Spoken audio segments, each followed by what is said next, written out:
Escorts to commercially launch electric tractor in India. Escorts Limited is the first and the only company to receive CMVR certificate in India for electric tractor. Designed and developed by Escorts, the electric tractor is in the 21 to 30 HP segment. The agriculture machinery division of Escorts got the certification from the Central Farm Machinery Training and Testing Institute, Budni, for its electric tractor. Escorts started export of these tractors in 2019 and now with this certification, will be launching in the domestic market too.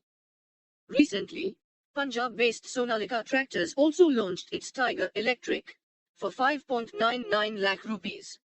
It is powered by natural cooling compact battery to ensure 1/4 running costs against the traditionally used diesel.